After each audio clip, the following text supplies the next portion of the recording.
When man gets the surprise of a lifetime, an invitation to visit the White House. Fox 2's Jasmine Huda reports on why he was chosen and how the event strengthened his faith in faith.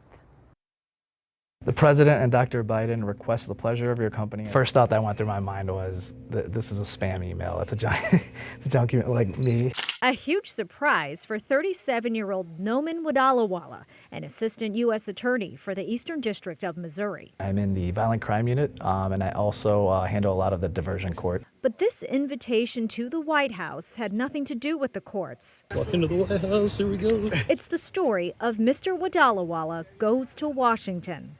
Noman Wadalawala is the son of Pakistani immigrants. And when I call your name, I would ask that you please stand. He shares their story at naturalization ceremonies. My parents actually migrated to this country from Karachi, Pakistan 40 years ago.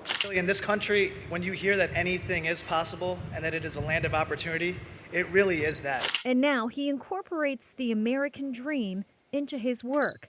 He educates law enforcement agencies in the St. Louis area and across the country on his faith and how to interact with Muslim communities. By sheer statistics, Muslims only make up like 1.5% of the U.S. population.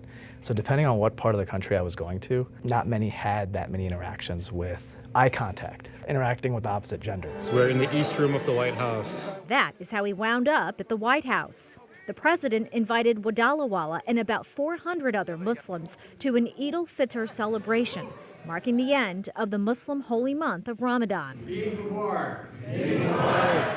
was neat to see the amount of effort they took to really make people feel like this was a celebration for Muslims, and to think that this is happening in the White House is really cool. There we go, here's another picture of him taking selfies. In downtown St. Louis, the excitement is still sinking in. Even afterwards, my dad was he was telling everyone, right? Like my son was at the White House, and to the point where I thought he was probably telling the cashier at the grocery store about it.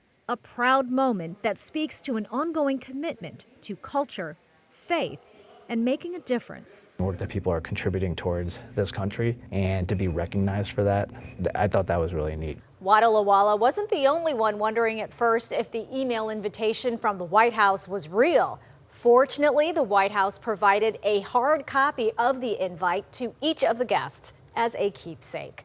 Jasmine Huda, Fox 2 News.